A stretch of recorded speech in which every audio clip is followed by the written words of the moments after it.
Hola, amigos, and welcome back to another episode of La Vida Verde podcast. I'm your host, Matthew Human, here at Finca Vida Verde. My guest today has a very interesting story about curing himself from schizophrenia. My guest, Niek De Graef, is a holistic mental health counselor focused on addictions and antipsychotics, and he is the founder of his company, Cure to Freedom.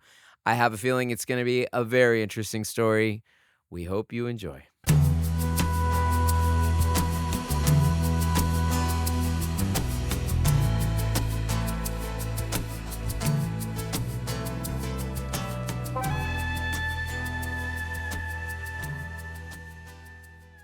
Niek De Graef, bienvenidos a La Vida Verde podcast. Thank you, Human. It's good to have you on.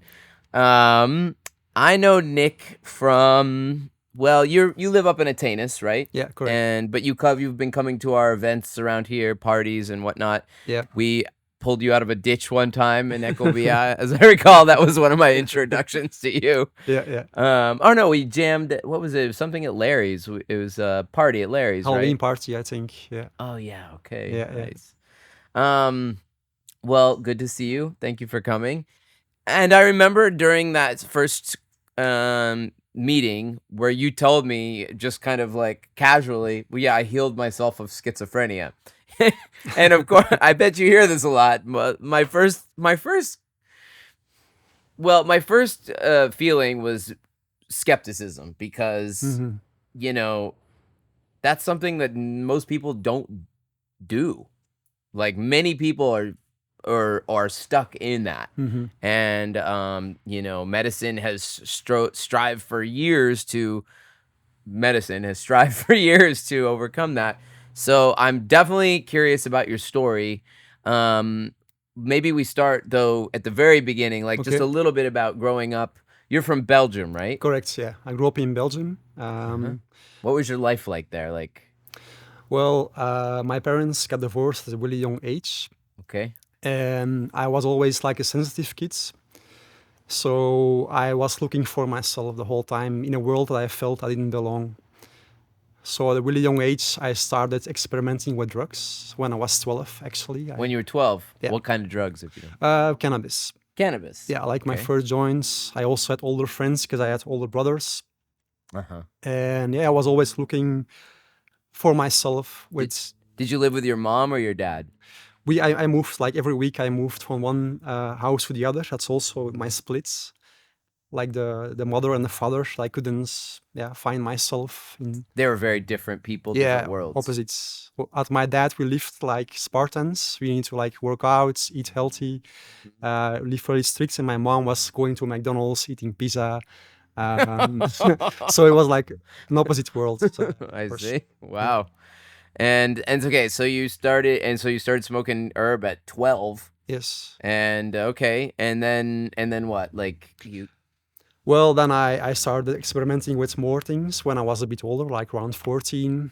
I also, before my first psychosis, I also dealt a bit of drugs to get the drugs.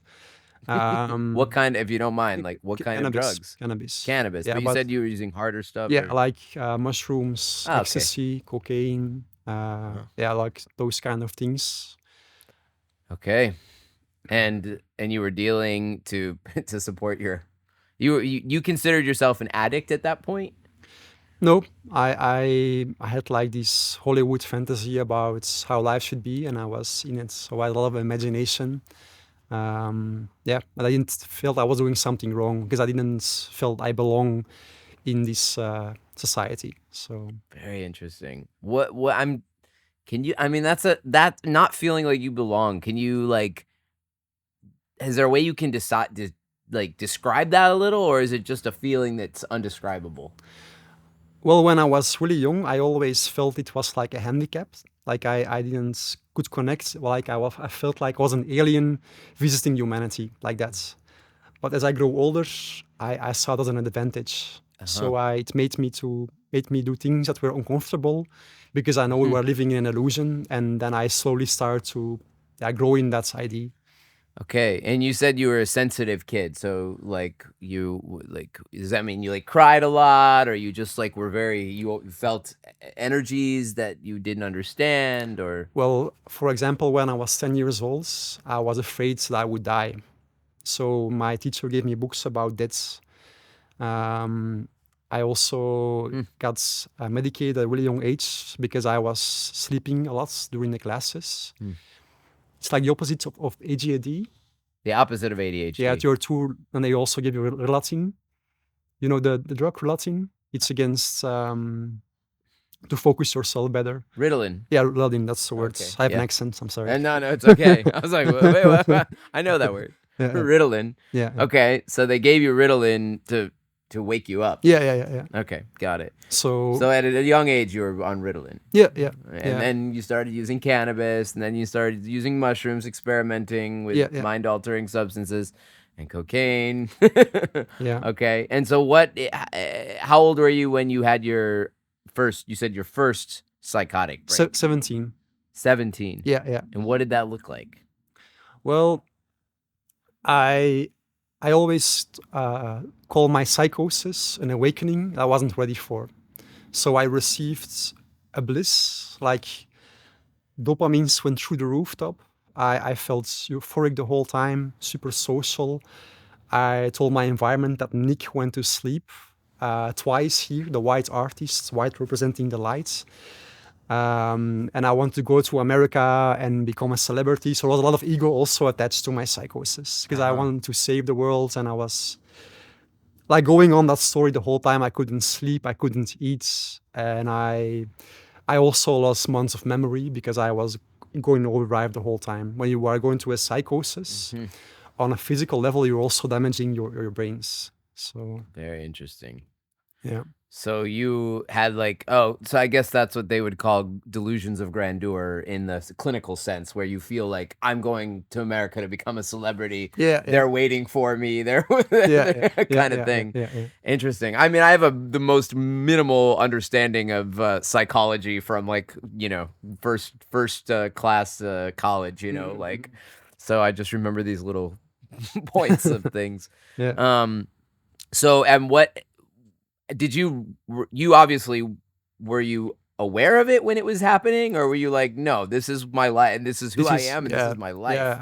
I was identifying with my psychosis, so was my identity, and I stayed in that identity for a couple of months. Also, I thought I was that person, somebody completely different because I didn't love who I was before. Hmm. So I needed also to be someone else. And your family, were aware, Yeah, or yeah, of course. maybe was it Yeah, like that? Like something's up with Nick immediately, or was it like because I feel like sometimes it's like it happens slowly where you're like, yeah. this something's not right here. In the beginning, they were actually happy for me because I was changing in a positive way, and they saw me like taking action, doing things with my life, and they said, "Wow, Nick is really changing."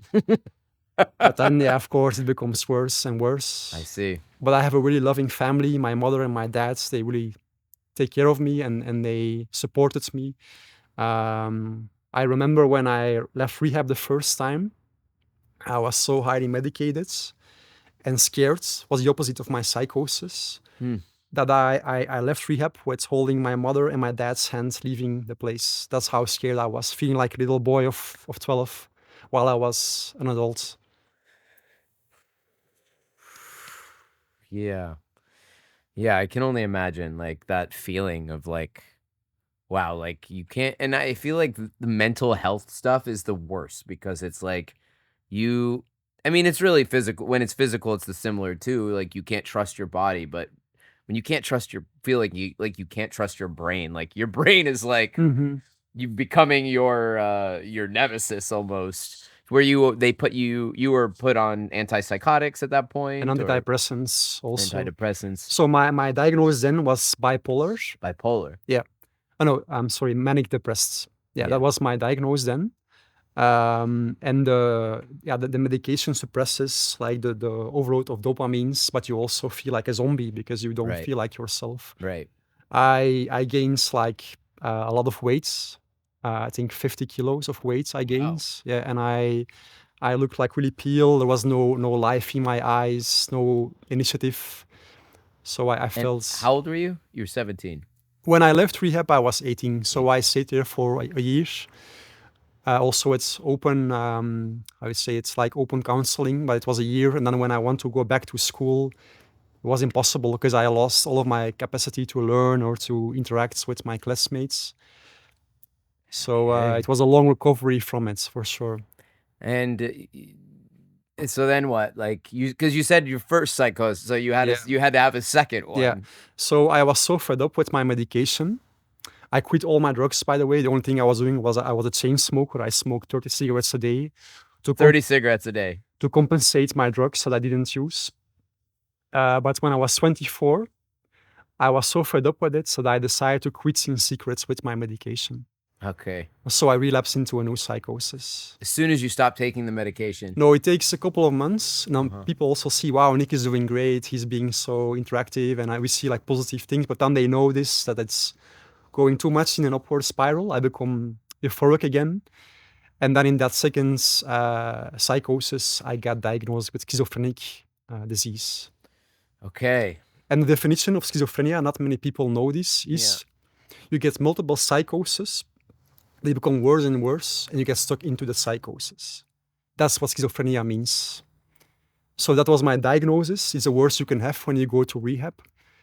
Yeah, because they say there's no. I mean, that's the one of the ones where they're like, "There's no cure for this." Yeah. I've heard this before, so that's why I was like shocked when you're like, "I cured myself of this." Yeah. Okay, so at you're 24, you're back in rehab. Yeah. Did you voluntarily go to rehab, or did they have to like?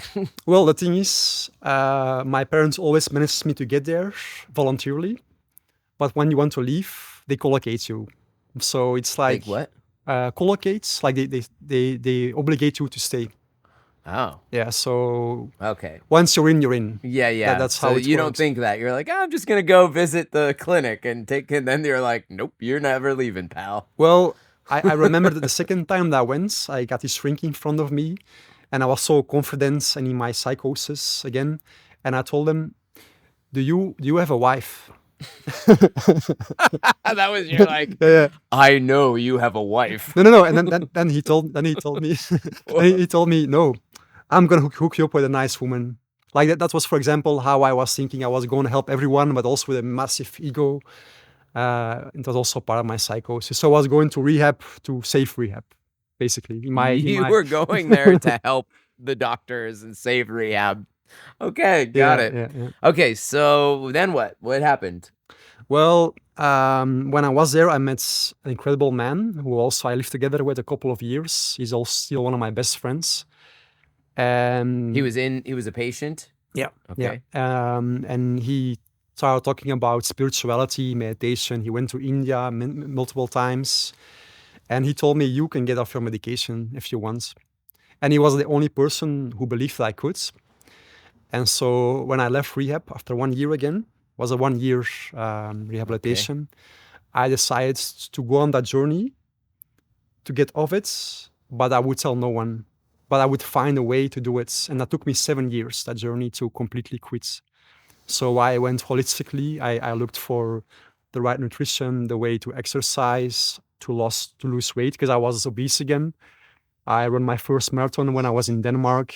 So I tried everything, and I found many teachers who could help me. But that guy was an initiation for me to know there was a different way to quit. And so you did 7 years later, you quit taking all medications. So I went every couple of months to my shrink. And now you have that basic conversation. I love, by the way, that you call him a shrink, because that's like a very it's like very slang American term. Oh, really? Like, okay, yeah. like doctor, psychologist, but no, let's keep calling him the shrink. Yeah, it's a her actually. Her. But yeah, then she asks you like the basic questions. You do drugs? Are you happy? What's happening in your life? And I just went going to her every day, every month. And then when she saw I was doing better, I asked, you know what? Maybe we can down taper the medication a bit. And I played that story like years following the whole time. When I felt better, I slowly reduced my medication. I down tapered it. And then we get to a point that she told me, you know, the medication in your body doesn't work anymore because you're using so little. Maybe you can completely quit. And I remember she told me it's going to be like Russian roulette, but we can try it.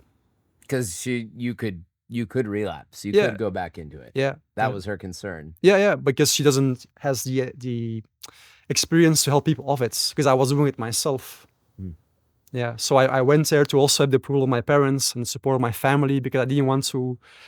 I hurt my mother so much when I quit my medication, because she saw how I was changing and she loves me dearly. So I didn't want to worry my environments. That's why I try to do it that way. So you basically, your the way you did it was through nutrition and health and taking care of yourself. Meditation, yeah. Meditation, yeah. I mean, I'm so fascinated by it. Like, I've heard other people say there, offer other ways of curing it, these kinds of things, like saying that it's physical, like this maybe is even in line with that. Like, there's some physical thing that's affecting the mind. Do you think that your story is because you had maybe a lower degree of it, or do you think this is something that anybody like with schizophrenia would benefit could potentially? I wouldn't dare to claim everybody, Mhm. because some people are really like deep into their disease. They need to be ready to do it. And one of the most important things for me to be ready was I had like a higher purpose on myself, because I knew if I can do this for myself, I could help others to do the same. So having a life purpose was my driving force to get to that point. Because if I would do it just to be healthy or whatever, then the reasons it needs to have like a core. And that core was really to being able to give it back to the world. Okay. And you've been how long now? Like since then, you're what? How old are you now? I am 35. 35. So and that was 24. So you're what, like Around 4 years of my medication. Okay. Yeah.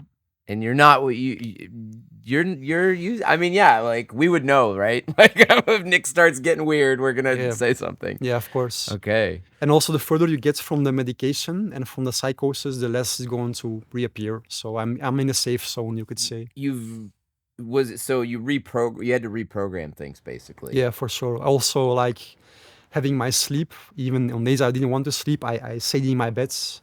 So it takes a certain form of willpower to do this, because in my case, my psychosis was euphoric. I could fly with the elves and be there in the higher spheres, but I decided to stay on Earth and to really do this. You made the commitment. Yeah. And you said that part of it was, I think you told me earlier that it was kind of, you weren't sleeping. And so that was kind of making it worse, because then you're spiraling basically. Yeah. Like I didn't sleep for a week. I didn't eat. I would go out in the cities, talk to people or whatever. I was doing so much stuff.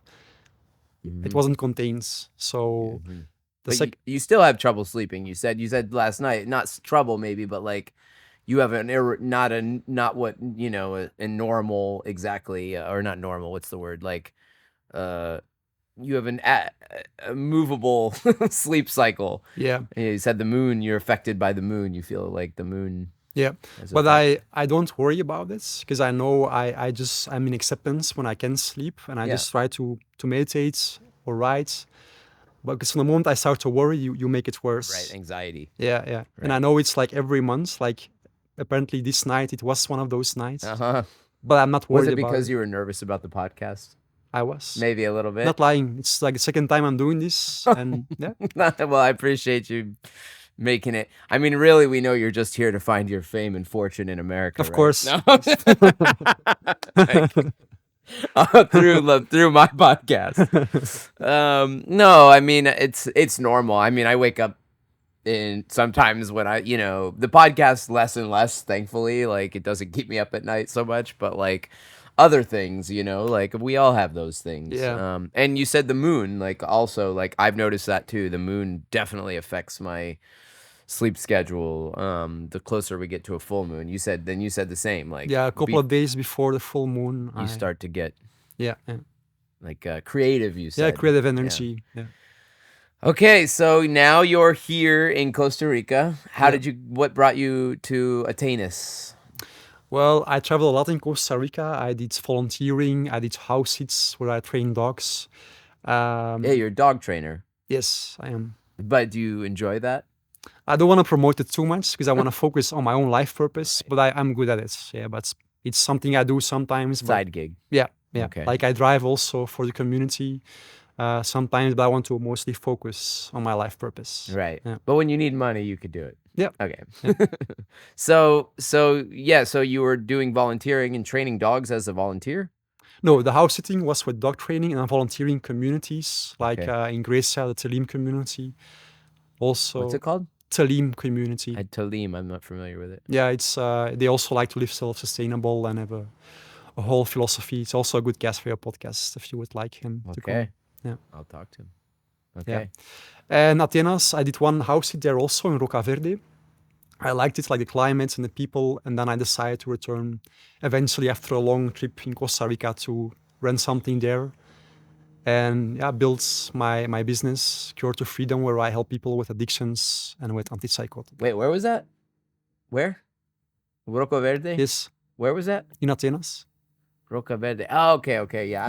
Yeah. Okay. Yeah, it's a community. All right. Okay. So yeah, all these communities. I'm like, Yeah, so much. I've heard of them, and I know them, but anyway. Yeah. Okay. So you were working at communities, and now so you live here full time now. Yes. Yeah. You've been here for a couple of years at least, right? More than 2 years. Yeah. I went to Belgium recently, but I'm staying Costa Rica.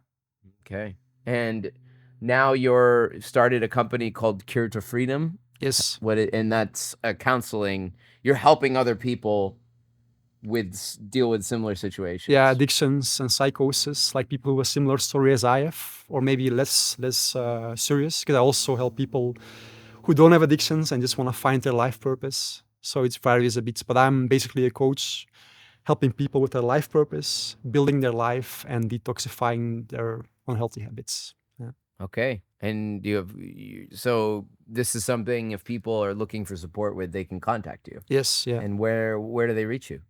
On my website, Cure to Freedom, or on my Instagram page, the same name, Cure to Freedom. Cure to Freedom. Yeah, and I've been doing this for 3 years actually, because when I left Belgium, I did 1 year there, and now 2 years in Costa Rica. So while I was traveling, I was also working online with people from Belgium and America. So you feel like this experience, you've basically, I mean, you've turned like this difficult experience in your life into an opportunity to help other people. Yeah, exactly. It's like what I've learned is when you leave the comfort zone and try different things, it also helps you to get rid of your bad behaviors. And then also that always like, look, how can I serve others while doing what I love? And that's your life purpose. Like you are making this podcast, you're serving others with the information you make. Sure. And you love it, and that's your life purpose. That's how it works. I do enjoy doing it. It's fun. Yeah. I think I need to ask you, like, obviously you said you were using psychedelics before, which led to the psychosis. So I'm guessing, and correct me if I'm wrong, that wasn't part of your cure. Like going into I mean, people often have said like sometimes using these kinds of medicines can help, like ayahuasca or iboga or these kinds of things. Are you familiar with those? Yeah, I'm familiar with them, and I don't recommend to people with that sensitivity. Right. I think it can be good for people who are depressed, who are stuck in the matrix, to do an ayahuasca or something else. But people who want to heal themselves from being too high, they need to ground themselves. They need to meditate. Yeah, I've often had that experience where I feel very similar. I'm like, that's not the medicine for everybody. Yeah, it's not a cure-all. Yeah. It's different for everyone. Diets, the way you move, everything's different. That's why I always have like a different program for the people I help, because no one is the same. We are all different. So. Okay. What else? What's exciting you beyond mental health counseling, which I have a feeling you'll get some people reaching out, because this is, I found it's hard to, I mean, I had experience with an ex-partner who had mental health issues, and I got to experience it, at least in the United States, really the lack of support for people that are suffering in that way. doctors say that there is no cure for these kinds of things, and you're like, well, what Yeah, about me? Here I am. I'm a living cure. I yeah. mean, I've heard the same with cancer. Like, also met people who are like, Cure from well, I cancer. cured my cancer. And Mm. there's a lot of things, like, if you believe that it can't be, then it can't be. But Yeah, well, do you think that's part of it? I think like one of the problems is that doctors, they focus on one point of the patient and they don't are holistic. And one of the things I also like bothered me when I went to rehab was you put a bunch of sick people together and they keep that frequency also really low because they're all sick together. And so one of the reasons why I moved to Costa Rica was because I want to introduce this into retreat centers, my idea I have. And I'm going to give you an example. So if you would go to a bar and there would be 4 people ordering a green juice, Okay. and one guy wants to order like a beer and he's an alcoholic. What's going to happen? Those 4 friends are going to influence his choice because they are leading by example and you are defined by your environment. So one of the reasons why I came to Costa Rica, not only for my own health, but also to introduce my blueprints into retreat centers. Okay. That's you have like 20% of people with a really strong addiction or mental health illness, and 80% of people who come for a yoga or some detox, and you mix those groups and they're gonna lift each other up. They're gonna spiral up because you get defined by your environment. Well, I commend you, my friend, because I think it's an important work. Actually, some of the most important work after, like I said, after experiencing what I experienced with her and witnessing that world, I was just like, oh, it's such a suffering pain. It's like people are suffering out there. Yeah. Do you think that this is something that your method and how you did it can beyond schizophrenia, like other like mental health things? Yeah. Yeah. Like it's I all. my philosophy is that I believe that people who struggle a lot also have a lot to give. And that's why one of the reasons why I chose what I'm choosing is because I believe if I can help those people when they are ready, they need to be ready, then they have so much to give to the world. And we are now living in an age we are trying to raise the frequency altogether. So if we can help people who can face their demons, they will be great guides for others who also want to lift that frequency. So that's one of the reasons why I'm doing what I'm doing. Do you feel now like you belong in this world? No, You still feel like but an outsider? that's actually no. I think I don't belong here, but it feels also that I belong here. It's like a way I can feel different without feeling special. And I really connect to this world, but I know there's so much more to see, and that makes it like a unique experience because we are souls having a human experience. Yeah. So we all came from somewhere else, but we are doing this together. That's what I feel. Yeah. Okay. And people want to reach you. You gave your contact. Give it one more time. Yeah. This camera. That one. You can find me on curetofreedom.com. curetofreedom.com. Yes. Cure to Freedom on Instagram. On Instagram. Niek De Graef, thank you Yes. so much for coming, and good luck with your mission, my friend. Thank you. This is La Vida Verde podcast. I'm your host, Matthew Human. My guest today was Niek De Graef. We release episodes every Tuesday on YouTube. You can also listen on Apple Podcast or Spotify. You can find us on Instagram at Finca Vida Verde CR. We are on Patreon, patreon.com/La Vida Verde podcast. Please go check out our Patreon and consider supporting the podcast. I gotta say thank you to Eco Teas Yerba Mate. Thank you so much for keeping me charged throughout this episode and many more to come. We'll see you next week. Pura vida.